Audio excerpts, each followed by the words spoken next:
Hey, and thanks for tuning in to Milty's World. This week's guest is Lisa DONSKER. She's a new comic who got her start in therapy. Yes, that is very interesting, so why don't you listen?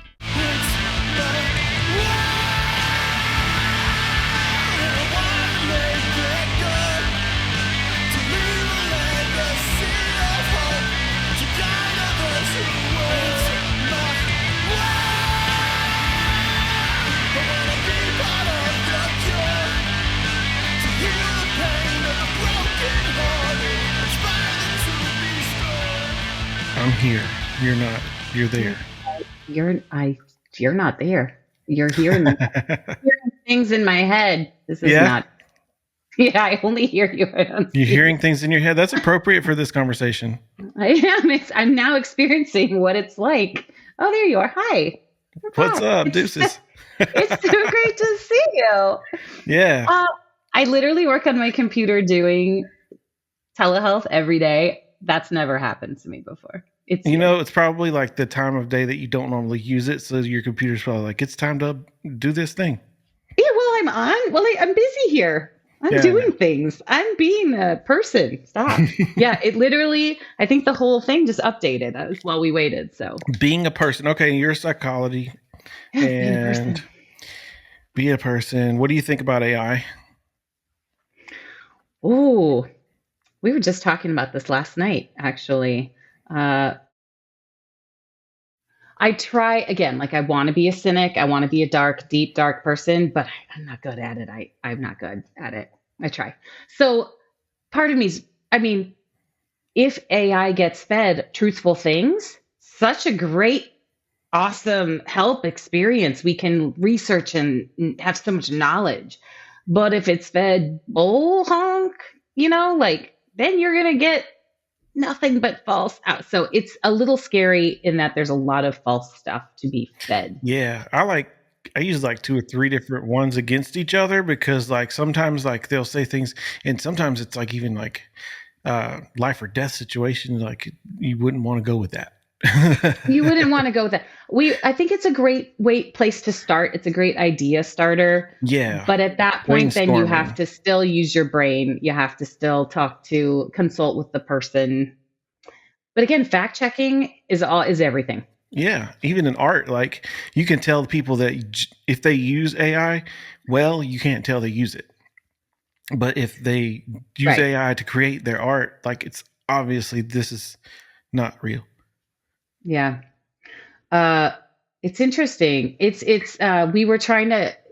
used it for the very first time. Actually, it's funny that you bring this up. I've never used AI before, but I used it for the very first time 2 nights ago. Which one did you try? I was not driving the ship, so I don't know because a friend of mine was doing it for me. It was a group AI brain session. We were trying to figure out names for my comedy stuff. We were trying to figure out a Instagram handle. Yeah, like an Instagram handle stage. We were just, shooting it. So we were putting in there therapist, becoming a comedian, wanting to do therapy-based comedy. We got some really funny things out of it and some really stupid things out of it. We didn't go with any of them, but I think you should just go with it was a great conversation. Lisa. It's just Lisa. It's Lisa. Or it's just Lisa. It's just Lisa's better. Because you want to be cynical? It's just Lisa. I want to. So when I was But you could do that though. You could do that like I'm trying to be cynical here, but I'm just too sweet or something. It's a problem. It's been a problem. So like again, I don't want to like people. People are gross. Yeah. But then I like every single person I meet. Right? I like they're like, but you work with people. Oh, I know. I like all of them.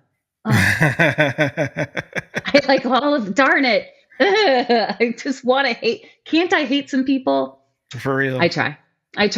There are a few I've grown. There's a few people I could hate, but I won't list their names right now. We can save that for another day. Sure. Yeah. Well, I got a few now.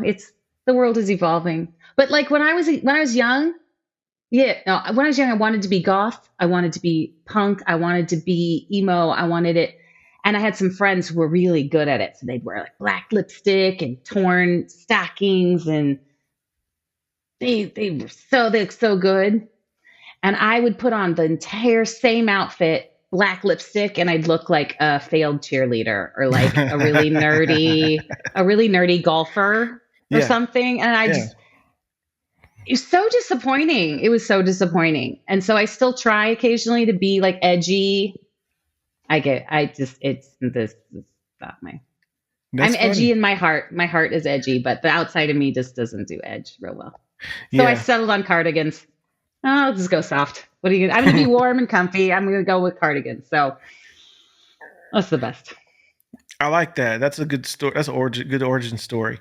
And and I like how you tell it because it's very funny and it's truthful and it's honest and I It's can all feel true. that. And then you say, "Oh, I'm putting on the cardigan." But what's really funny is like it's like you're conforming to something you don't want to conform No. to. So that's I even didn't more want to be a funny. counselor. I didn't want to be a counselor. Really? No.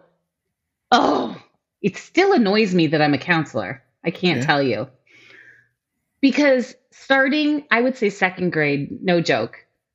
I talk to people, I listen to people, I love my friends. I'm good brainstorming solutions. People told me all the time, you'd be such a good counselor. You'd be such a good counselor. I'm like, ugh, that is going to be so boring. You sit somewhere and listen to people's problems. Ugh, sounds awful. So people would tell me my entire childhood, you'd be such a good counselor. If I got told that once, I got told that 1,000 times. And I was like, hell no. I'm going to be like a National Geographic photographer. Oh, yeah, that's what I really wanted. I wanted to be like living out in some remote jungle with a civilization that's never been found before. Did you have a camera? Oh, yeah. I like photography. Okay. Yeah. I mean, I ended up being a stupid counselor, but yeah, that was my dream. And I was going to be a journalist and a newscaster. And then they're like, you're going to need a boob job. Would help if you like to write. Yeah, it would really help if you like to write. That was a problem. But I could have gotten over that. But they're like, you're going to need a boob job and you're going to need your teeth whitened. And I was like, oh, so much work. I was like, I don't think that's for me. Like, I don't think that's for me. I just don't think I can do all of that it's going to take. And they were very honest. They're like, you're going to live in all these places and make zero money and, have to kiss up to editors and you'll have to lie. And I was like, I'm never going to lie. Never. They're like, you'll lie. Never going to lie. And then they showed us all these like films of the big newscasters who were like, oh yeah, early on in my career, I lied. And I was like, my brain was blown. So I went to college for journalism. And I'm such an NPR nerd. Like, honestly, my dream job right now is to just be an NPR, like, news junkie. Like, I just want to tell the news, but then I'd have to learn stuff and write the news. So I think it's too late for that. But I'm secretly an NPR nerd. Like, that is my true alter ego. I've said too much. Go. Shh, be careful. Okay. But yes, I wanted to be all these cool things. Really hot, cool things. And then had my freshman year and I really decided, yeah, this mass communications isn't for me. Like, Okay. I'm not going to lie. I'm not going to cheat. I'm not going to lie for marketing and for an editor, not doing it. So they said, well, just, figure out what you want to do next. So, back in the day when the phone book, all the classes were in actually a book because Oh yeah. I was old. And so I said, I'm just going to read every course that the college offers and see what interests me. I'm just going to read the whole course catalog. Took days and just read everything. Boring, stupid. Makes me want to poke my eyeballs out. Pencil to the head. No. And then I got to like a couple theology and philosophy classes. Interesting. And again, I got to the photography classes, but I was like, oh, so much work, so hard. Oh, I don't know. And then I got to the psychology classes. So bitter. Oh, that sounds, that sounds, I'd take.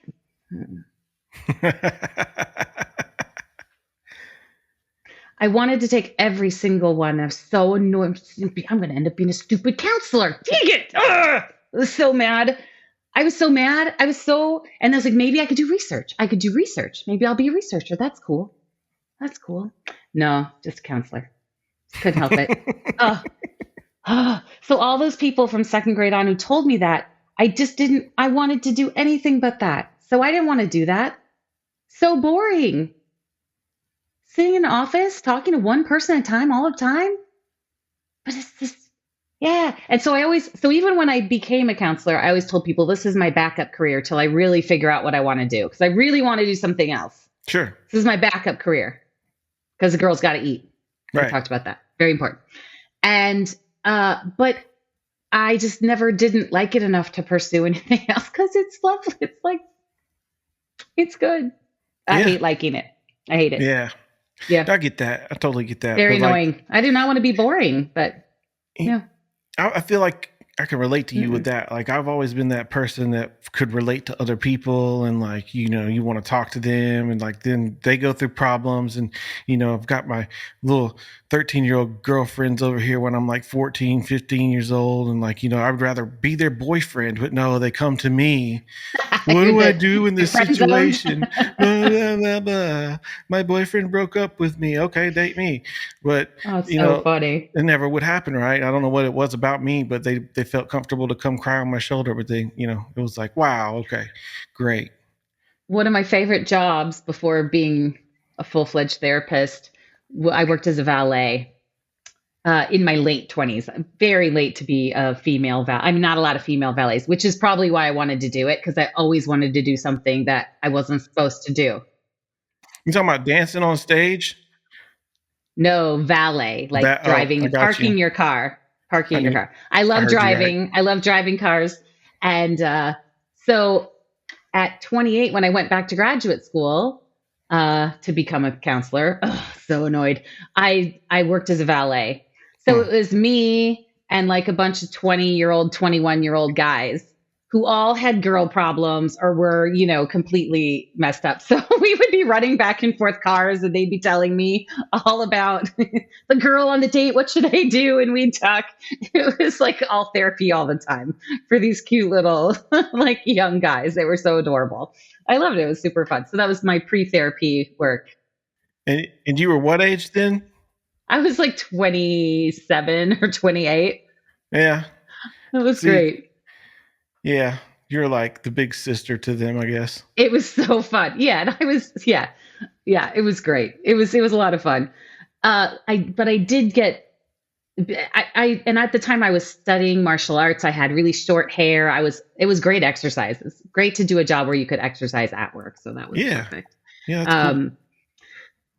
But one night I worked in a very rich bar area, and usually I worked at the mall parking area but they needed me over in the bar area. So I went over to this bar and was valeting, and that was back like when Friends, everybody had the list, like the person you could sleep with no consequences. Oh, you know, who's on your list, and you could have that one person. So I think I was engaged. I didn't ever have a list. I don't think I knew that many people. Yeah, I think you got to pick one. You didn't give us this very short list. It was a very hot list to get on. But I think I was engaged at the time, and my now husband and I, we made our list. Like, who's the person? Oh, you're talking about like the your freebie, your hall pass. Yeah, there you go. Yeah. Okay. I forget. I thought you were talking about a group of friends that were like, okay, you can be on this list because we won't have issues if we. That's what I thought you meant. Okay, never mind. No, and I think it originated with Friends. List. Like they had their hall pass, like who you could sleep with no consequences. Oh, you mean the show Friends? Yep. Okay. Yeah, the show Friends. I was Fresh Prince of Bel-Air while you were on Friends. Oh, see, yeah, we were in a little different spot. So, at the time, Vince Vaughn was really hot. And really cool. So I was like, Vince Vaughn's my guy. Like if I meet him, I get to sleep with Vince Vaughn. And my fiance picked Gwyneth Paltrow. I was like, ha, good luck with that. She can totally be your list. Good luck, right? Back in the day. You do that. Let me know how it turns out for you. So I'm valeting, and Vince Vaughn pulls up with some friends in like a beater wagon, and he gets out with his friends. And I'm like, my chance is here. It's arrived. My moment. This is it. So this was like before smartphones. We had like flip phones. I call in my flip phone. I call my fiance. Vince Vaughn's here. He just parked the car. So I need my black dress. I need my makeup bag because I'm in a valet uniform. I have Right. like butch short hair. I'm in a white and navy blue polo and navy blue pants. Like this is not looking good for me in my chances with Vince Vaughn. So I called him, bring my black dress, bring these shoes, bring my makeup bag, bring this like he's like, you can sleep with him, but I'm not wingmanning you. I'm not bringing you anything. Come on, dude. This is my tip. I will like you more if you bring all this stuff. No, he hung up that phone and he laughed at me. Click, good luck. Click. He knew what I looked like. It was not happening. That's So hilarious.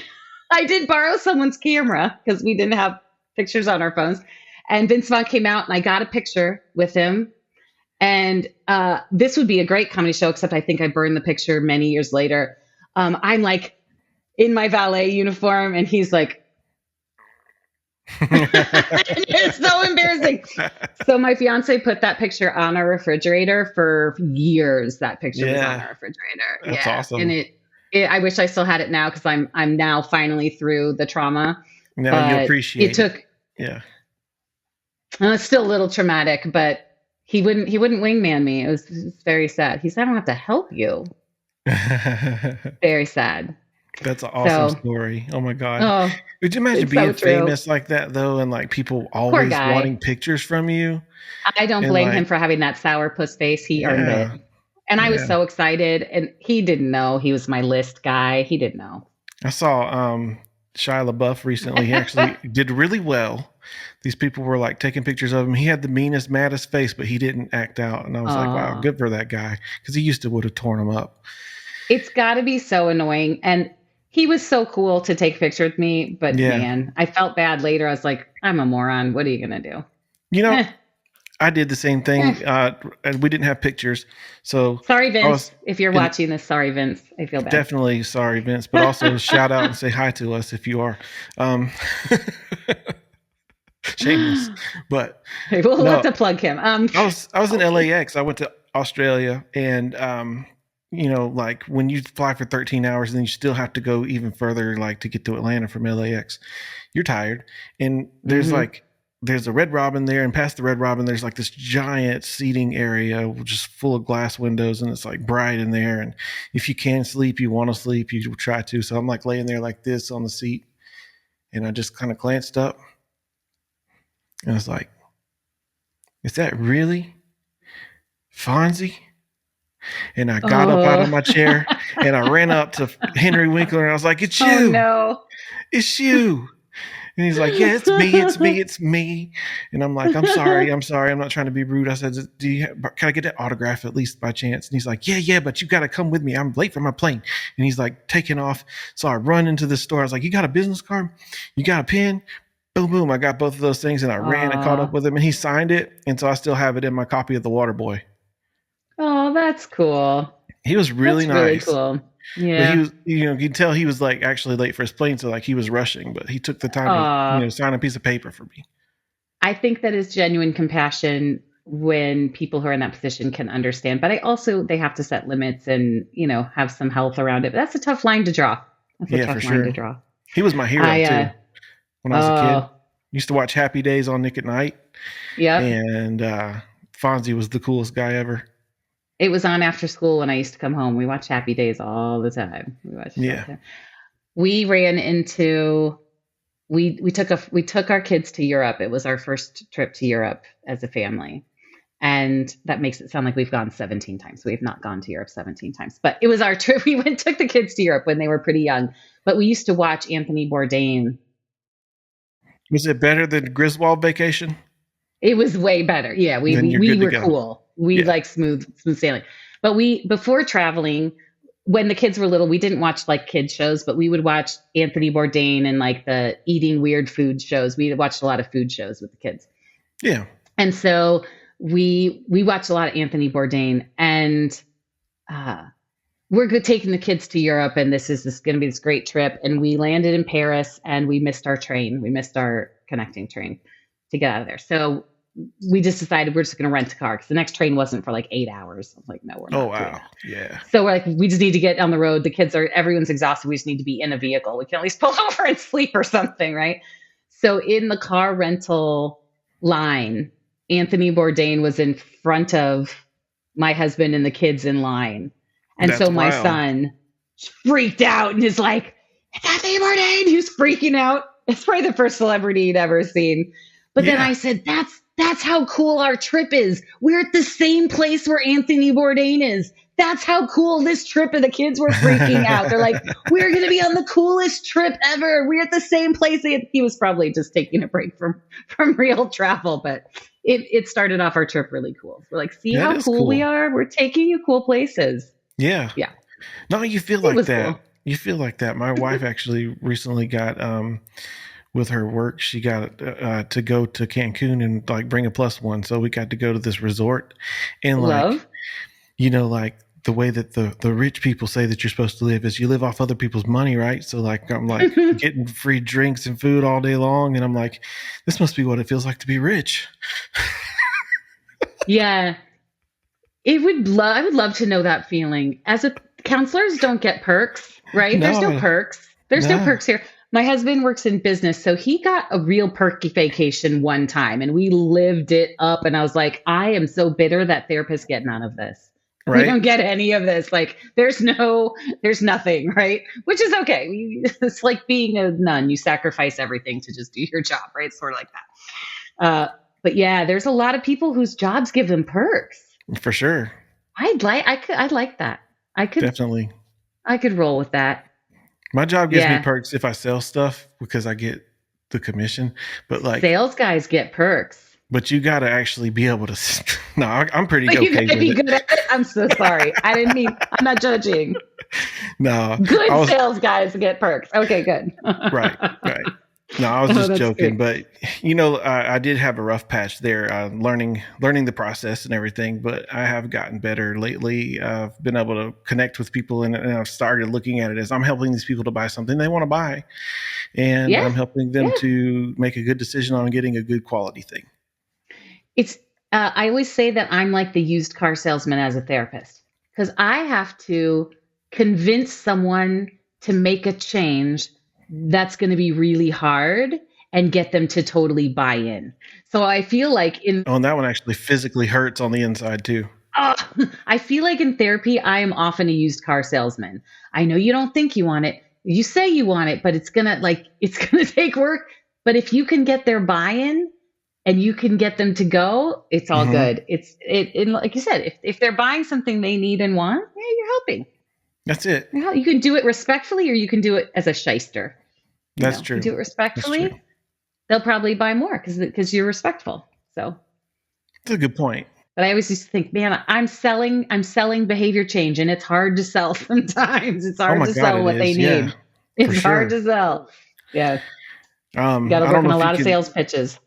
I don't know if you give therapy yourself, but I would venture to say that it's possible because I know that I had issues that I didn't realize that I had, and I would like sit and think and contemplate and work through and come to conclusions and things like that. And like over time, if you do that enough, it's like, wow, it feels better now. And I think that some people, especially the majority of people probably, they need to sit with somebody to do that because it hurts. It hurts, especially when you do it alone. It hurts, but it hurts, period. And like when you have somebody that you can talk to while you're doing it, it makes it a little easier, at least to get it out because you're supposed to tell somebody something. Everybody needs something different. Some people truly need a guide. Some people need someone to help them put all the dots together because they just aren't connecting. Right. But some people just need accountability. If they're quiet and mindful enough and they really do a lot of reflection, they get it, but it's just they need to be held accountable to the change in the movement and the work.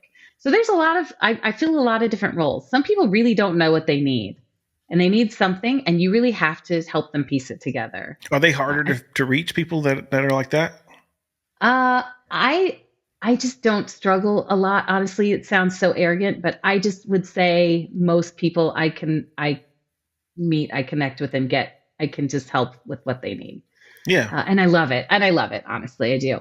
But it's always fun if you're doing it with that open, like wanting to get them what they need. it's appreciated and it's fun. It's just, it's such a private world, and rightfully so. I mean, I think everyone's experiences. I've never had two counseling sessions that are alike. Right. So it's just always this amazing new game of what's gonna happen, what's the need. But you just have to be there and be filling the gap of what they need. But it can look a lot of different ways. Yeah. Therapying myself, I mean, again, it takes that mindful, insightful reflection. I think there are skills you learn that definitely make you a healthier person if you apply them. Mm-hmm. That's the trick, right? Like, you don't have to. I know some real unhealthy therapists, right? You have to apply it. But again, accountability is huge. Have you ever watched Shrinking? Oh, I did watch Shrinking. I love Shrinking. Prime example, right? Yeah, I just really watched it so I could see Harrison Ford in something, because who doesn't want to see Harrison Ford in something? But the thing about Shrinking, and I'm just going to bring this up, all the therapists on TV are sleeping with their clients. What is going on? Right. Or they're taking them home, or they're driving them places, or they're meeting them out for coffee. Like, what's happening? Like, breaking all the rules, right? That's not allowed, and that's not healthy. That's not what should happen. So it's like one of my shticks that I'm working on is that counseling is the least sexy job. There is no sex here. It's a sexually neutral environment. This is not a sexy environment being a counselor, and it shouldn't be. I just want to, and that's the correct way to approach it. You're taught you got to be neutral. You got to be like, you don't want people projecting onto you, like, or it's not about me. Like, I get to be this neutral person. Right. But on TV, all the therapists are like having sex with their clients. It just makes me so crazy. I'm like, that's not how that works. Don't show people what is happening.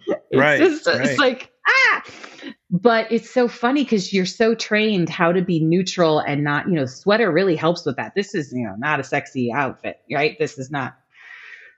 But it's just so funny. You go on TV then, and all these therapists are having, like, Harrison Ford, love him. Great show. Yeah. I actually really love that show.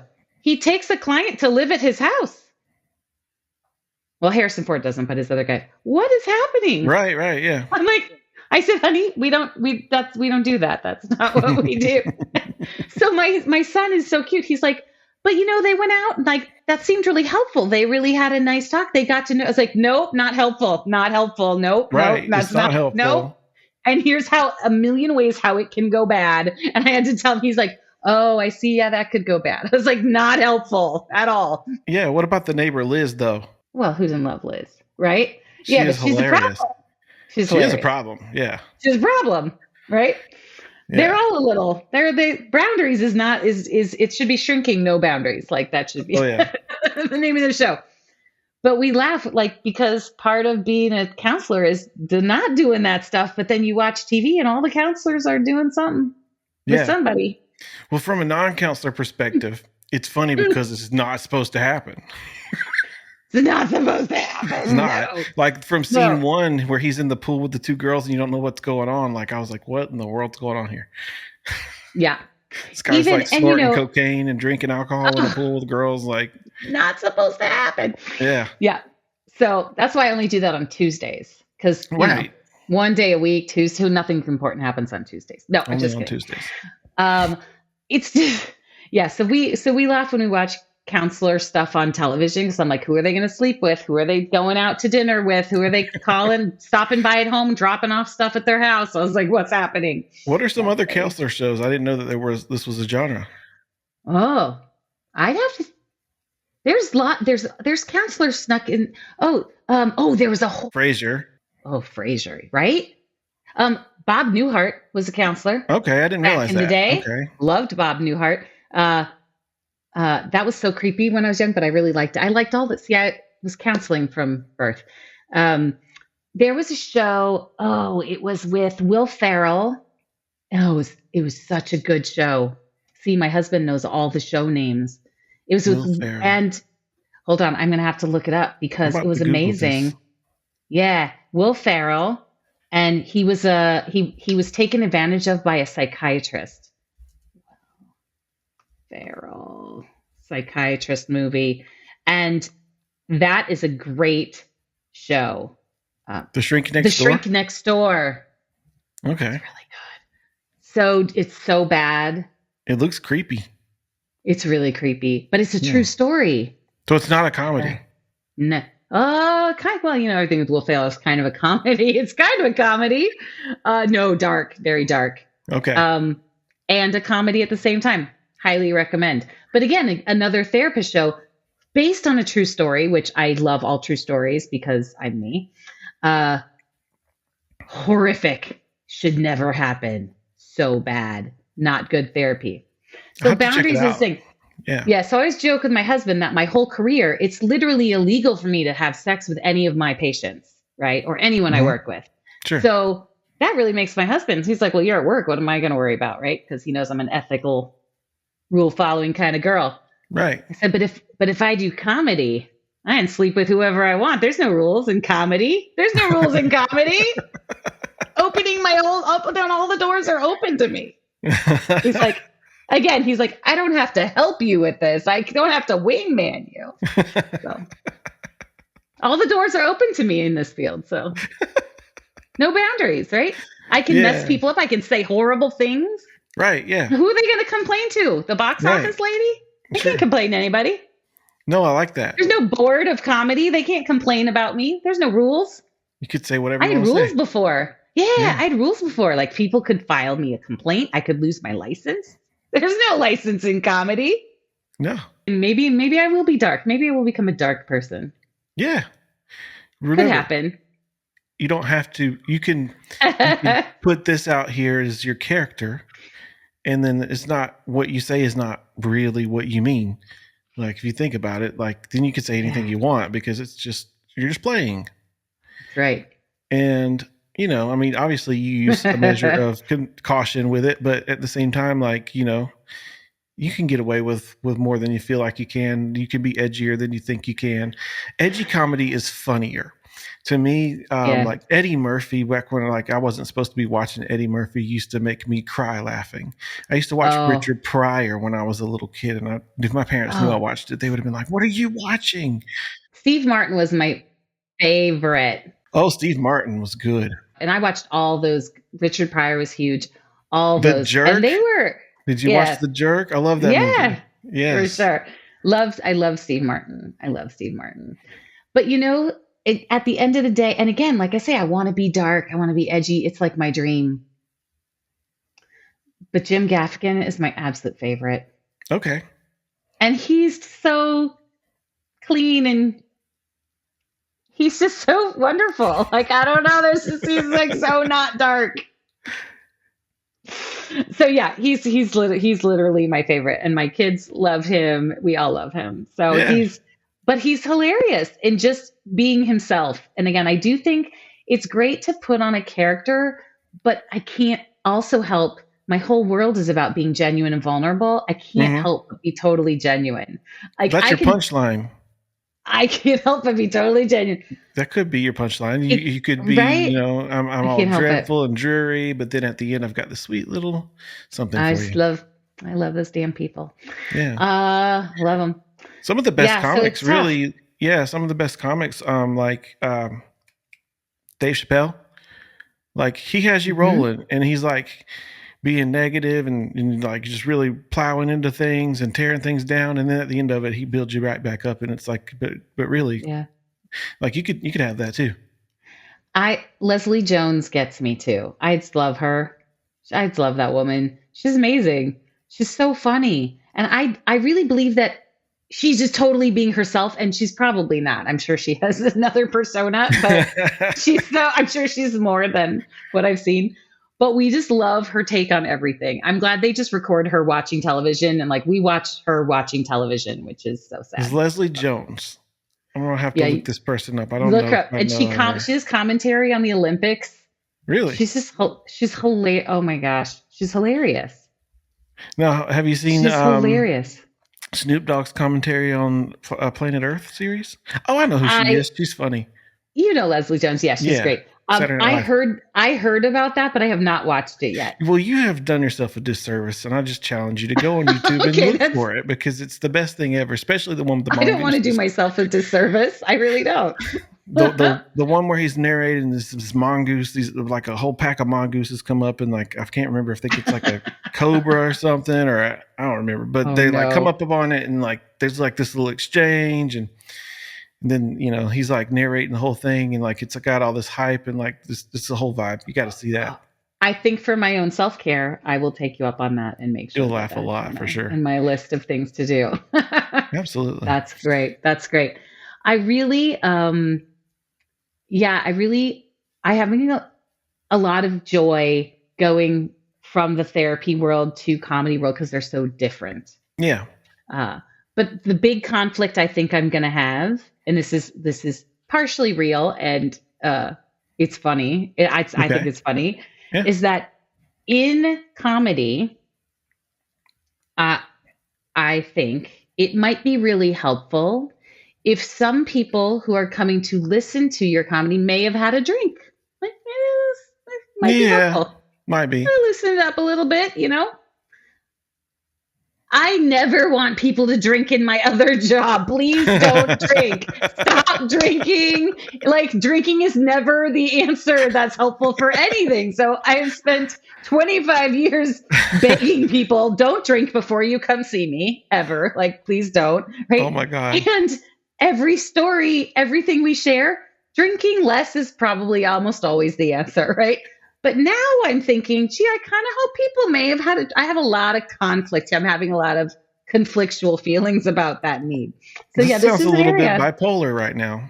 It's again, I have shifts to make. Do I want people to drink? Do I only want to get sober comedy audiences? I don't know. That seems like it might be hard work. I'm not sure.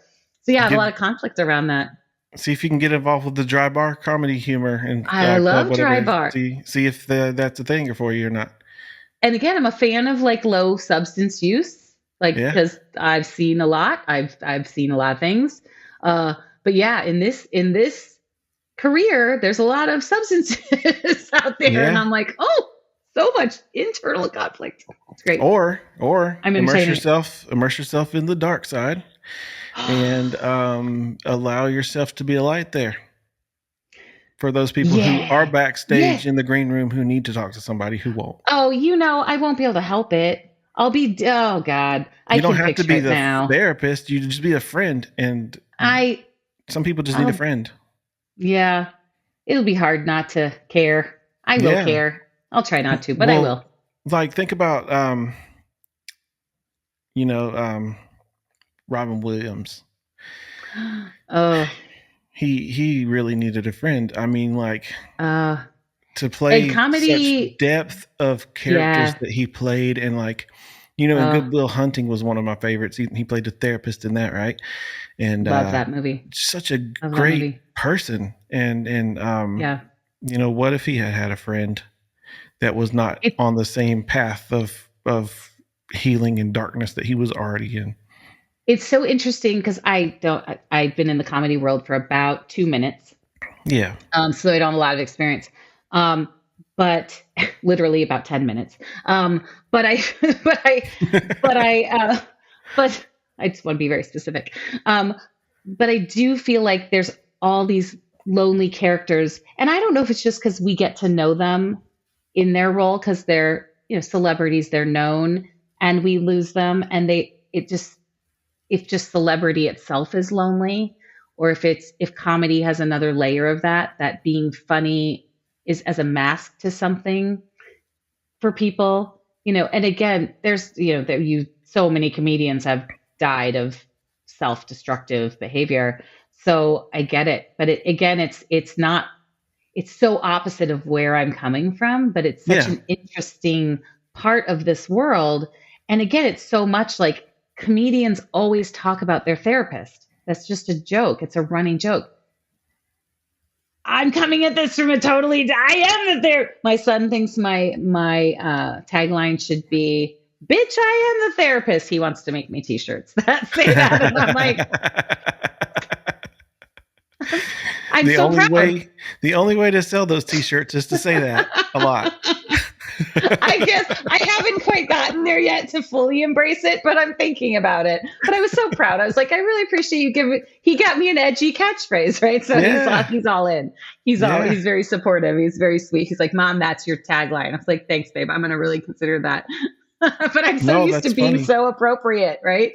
Right. And I have to blow off 25 years of being semi-appropriate. I was never always appropriate, but never always appropriate. So when were you not always appropriate? Before you were always appropriate. Thank God behind closed doors, like, right? But working with teens, like, always an appropriate adult. Yeah. But again, language and you can't. Sometimes you just gotta say some shit with them so that they'll open up. Some shit. And you gotta, and sometimes, things are edgy when you're a teenager. The lines are really, so you have to always be an appropriate ethical adult in your work, always. And I never I feel like I would die going to my death. That always was true. Because I couldn't be any other way. I don't know how. But you have to be able to talk on the edge because they're experiencing things that are hard and edgy, and they're thinking of dark things, and they're experiencing, and you can't come at that from a prissy position. You can't be like, oh, you're thinking about harming yourself? Like, oh, you should think happy thoughts. You can't do that. That's not okay. Dangerous Minds taught us that wouldn't work. You can't do that, right? So, have you seen Dangerous Minds? Yeah. But you really have to be. So again, I feel like I know a lot about the dark for not being able to be really good at it personally. Right.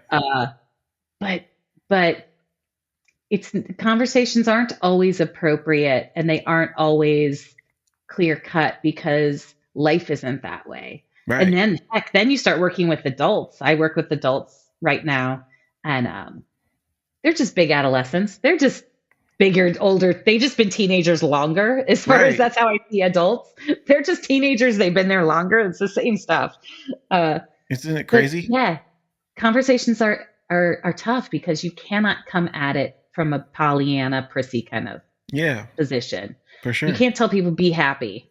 Be happy. Yay. Woohoo. Like, it's that's not how that's going to work. No. So it's really, it's funny that I can't be more dark because I've been there with thousands of times, and I'm comfortable there. I just don't know how to do it. So when you say you've been there, is it like more observing other people? Not observing. I don't think I observe anybody. I'm next to them in it. You have to crawl in there and do it with them. You can't observe them. Yeah, that would be be clinical, ironically. Dark experiences with other people. Next to as sunk into it as possible. That darkness. Yeah. That's it. Observing, I don't feel like I have ever observed anyone. Because I feel it so personally. But then I have to leave it because I have to go home, right? Mm-hmm. Which you get good at. But when I'm in it, I'm in it. Okay. That's why I fell out of my chair. So I was in it. I was in so deep, so deep, right? But I'm with a teenage boy, and he's in something really dark. And I don't do therapy. You can't do anything but 199% all the time because your heart won't let you do it halfway. And so I'm in it, and I was on my office chair, and I'm leaning forward, and I'm leaning forward, and I'm leaning forward.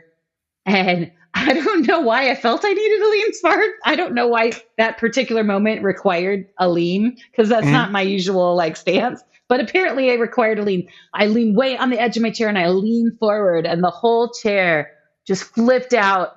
And it did. It hit the wall.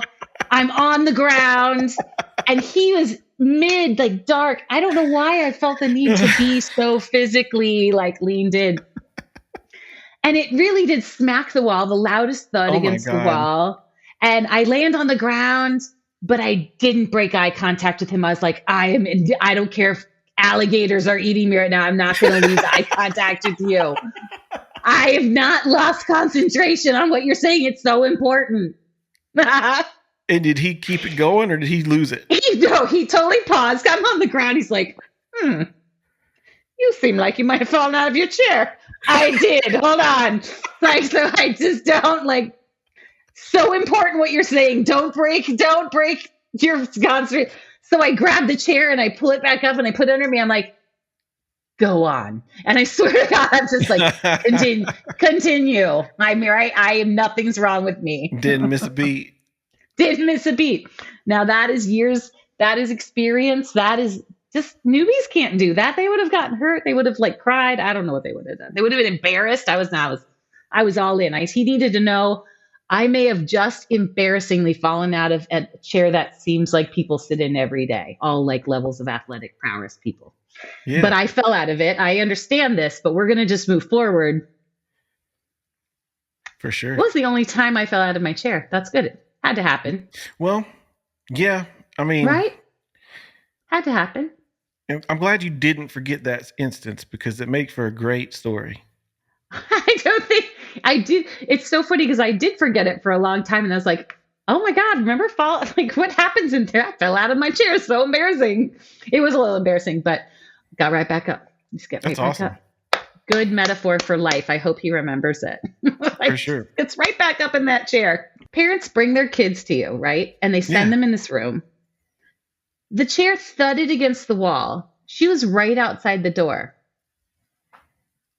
Like, not a concern. Never came to check. Like, he could have thrown me against, I could have thrown him against, we could be fighting. I don't know. No. I guess you can have a loud thud in a room where your kid is and not have any worry about it. It was oh my God, I would probably freak out and run through the door and be like, what'd you do to my kid? You'd be like, hello, what's going on here? No, nothing. I probably wouldn't even be like, are you okay?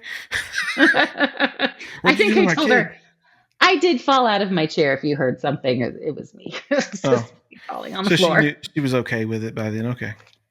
She didn't care until I told her, and then she's like, oh. Well, you can ask him all about it. He'll tell you all about it. It was a great story. That's funny. I wanted you to talk a little bit about the Cardigan and Mr. Rogers again this time. Cardigan. So the Cardigan is how it all started. And I think, like, actually, the very first dreams and shtick about comedy I ever dreamt about was about the Cardigan, jokes about the Cardigan. And it is true. My daughter was helping me go through my closet, and I was trying on my cardigans. I've had some for a very long time, and we were trying them on purging. And everything I put on, I said, how does this look? You look like a therapist. Great. That's useful. I am a therapist, so this is great. Everything, but it doesn't matter what I put on. You look like a therapist. So I honestly just always look like this. It doesn't matter what I'm wearing. I just always look like a therapist. So that was not super helpful. But the Cardigan is, like we said, Mr. Rogers. I grew up watching Mr. Rogers, and he was this therapeutic, wonderful, loving, like amazing guy. And when he puts on that cardigan, it's magical. And so I kind of think, like, when you come to see a therapist, you want that Mr. Rogers energy. You want to feel like, oh, this person's very neutral and kind and cozy, right? And so Mr. Rogers was a big inspiration. Honestly, I think for who I am as a person, I think he changed people. I would say that is probably not an overstatement. For sure. For me. But the Cardigan, it's so funny. Where does this come from? But then I realized it's so him. It's become so me. And it's just part of that vibe that when you come in, do you want your therapist wearing like a suit or a dress? Or like being all fancy. I don't know. I just want them to be like wearing their sweater and sitting in by the fire. If I had a fireplace in my office, that'd be really cool. Yeah. That'd be cool. Like, right? Yeah. Just sitting there with our fireplace and a sweater. So I bring the sweater. You could. Right? Yeah, I could have it. It needs to be cozy. You could even have a tip jar. If you had the fireplace, you could just set up a tip jar on your desk. Therapists do not get tipped. That is, we'd have to return all that money. Don't know.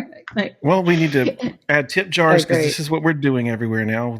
You don't say it. You just turn around. They're just going to ask you a question, and then you have that. And then how was your therapy received today? 20%? 10%? Yeah. And then follow this QR code. I need you to give me a 5-star review. It's funny. I had a parent. So you can't accept gifts from your clients unless they're like Yeah, because you don't want to be in a position of power. They owe you something, you owe them something. It's Oh, yeah, yeah. got to Okay. be really careful. There's so many rules. And they're all there for a good reason, I believe. So like really, you can accept a gift like if somebody made me something handmade or like so nice, but really like $20 value was sort of the cap. Like if Oh, they yeah. buy you some, nothing over $20 is kind of my rule. Hmm. And one Christmas holiday season, I had a client's mom brought me a gift card uh, for like $200 Wow. for a bunch of restaurants. Yeah. I was like, I thank you so, but I can't keep this. I really want you to use it and go out with your family. Like, I would have loved that gift card. It would have been great. Oh, yeah. Because I For could have sure. used that. That was great. And she was so sweet. And I said, no, because we just can't accept gifts that are of that kind of monetary value. I just really can't. Sure. But thank you so much. Please give it to someone else who can use it, please. And she goes, that's funny. Our last two therapists took it. And I was like, oh, well, I'm not that girl. I was like, I'm so sorry. It's just, I guess you can look up the rules if you want, but Yeah. so I just couldn't do it. But I was so mad. I was like, who took that? I was so mad. But I guess I'm sure people do. Maybe different people have kind of different guidance. But Have you worked that yeah, into you your got to be routine? careful. Not yet. No, that's just a story that's just for another you. bit. No, that's a bit That's right just there. for you. You got to Yeah, use it. $250. I was so broke. I was like, I could have gone to eat 5 times. Yeah, for sure. We could have lived like kings. Could have gone to Olive Garden with that. More than once. I remember great. thinking that Olive Garden was fancy food, man. Oh, Oh yeah. my gosh. My daughter and her friends just went there the other day for like an after school dance. Yeah. And we're like, you have fun at that Olive Garden. Right?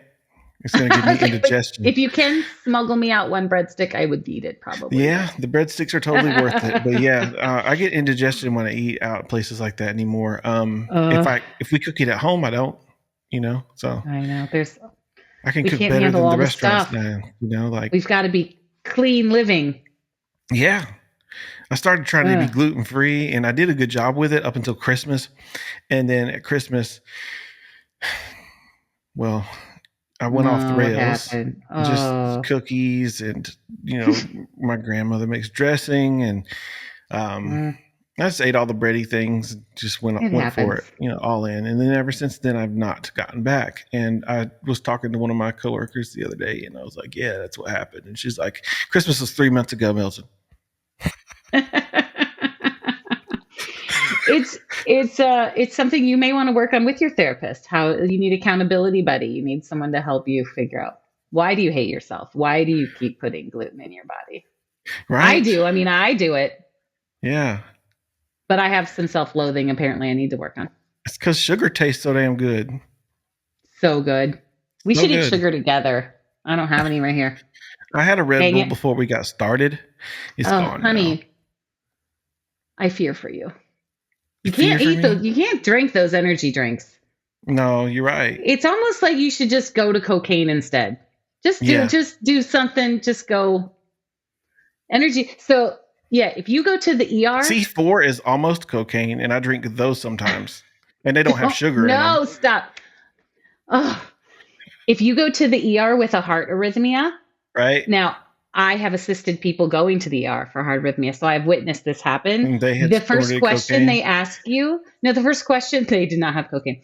The first question they ask you is, how many energy drinks have you had today? Oh, man. Yeah, they say, and I said, and then the next person comes, oh, how many energy drinks did you have today? And then the next doctor or nurse comes in, how many energy drinks have you had today? I'm like, dude, I told you energy drinks were not good for you. Did they also continuously get fatter as their voices got deeper? I can't remember, but there were different voice steps. I'm trying to relive it as real as possible. I'm enjoying it. But they said like they get young people and people of all ages in the ER with heart problems from energy drinks. So they're asking, well, I'm disclosing HIPAA information, but it's not my information. My husband, he's in the ER. It's and not HIPAA like, if you don't say a name. And yeah, everyone knows who my husband is. But I'm not his doctor. I don't know him any privacy. He wouldn't wingman Vince Vaughn for me. So whatevs. You're on your own, dude. I owe him nothing.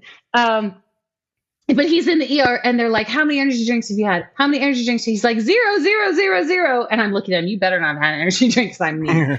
And then the doctor says, have you had any cocaine? And I looked at him, he goes, I would admit to that in front of my wife before I would admit to having an energy drink because she'll kill me if I have any energy drinks. That's too much. And that is 100% true. I was like, you're right. I would hate you less if you energy drinks are like not okay. They kill you. They're making your heart crazy. Yeah, I should quit drinking them. I had quit drinking them for a while and only drank coffee. And I have started to just get like 3 shots of espresso instead of like nothing else, No. just the espresso. The espresso. And that does it. And then it doesn't give you that crash either. There's the crash. I can't imagine. I worked again working with young people, and I worked in a medical school for a while too with medical school students, and they'd be drinking energy drinks. I was like, no, talk me through this. Like, let's talk about what are you trying to do? Like, please explain this to me. Like, I don't understand. Your body gets addicted to the sugar, and it's what happens. Yeah, I don't know what it is, but because there's like so much more sugar. There's like I think like 6 Coke bottles worth of sugar in a Red Bull. Oh my Lord. Yeah, so your body gets addicted to the sugar, so then you just want the sugar. So then that's why I also would eat bread and all the other things. So as long as bread's not your problem if you're having 6 Cokes worth of sugar in one drink. Right. That's not your problem. But what I mean is like if I drink that Red Bull, then I'm just priming myself to like be into all the other sugar foods. Yeah. Yeah. I'm no dietitian, but I would say no. But when the ER people are like, have you had energy drinks? Okay. Have you had cocaine? Like, okay. It sounds like energy drinks are worse than cocaine. Like, we're not going to do any of those anymore. Just if we ever did before, we're not doing that. Right. Nobody's trying. Yeah. So that's pretty funny. So yeah, I hope you're going to be all right. Oh, well, thanks. I care. See, I care. I can't help it. I tried not to like you, but I care. Now I'm worried. That's great. Oh, Lisa Donsker, you have been a great tonight, and I've enjoyed talking to you, and I know that the audience is going to love you. I hope so. I've enjoyed it. I've enjoyed talking to you. This is a fun little setup you got going here. Thanks. Hopefully you'll be happy to come back sometime. I would love that. And I maybe have more experience then. I'll have more embarrassing stories to actually share that are totally genuine and real. Yeah. Maybe like try out some edgy stuff and see how it goes. If you fail, it'll be fun to talk about. If you do a great job, we won't talk about it, but we'll watch it instead. I'm going to try so hard to be edgy. Yeah. And I think the failing part will be the most fun. Yeah. Because I can't. I'm going to try hard. I failed so much in my life that it's like, okay, now I failed in all these things. Let's start succeeding somewhere. And the mistakes and even like my computer crapping out, that's just when the energy's good because it's so real. So, yeah. Yeah, I liked it. It was fun. This has been fun. Yeah, thank you. Thanks for letting me talk about this fun thing. Absolutely. Do you want to say anything to everyone before we stop the recording? You can check me out at Comedy in Session. And hopefully maybe I'll see people in person sometime. Otherwise, but really go to your therapist, go to your real therapist. I think that's the most important part. Go see your actual therapist. And if you hate them, fire them and go to another one. Go see your therapist and get your dog spayed and neutered.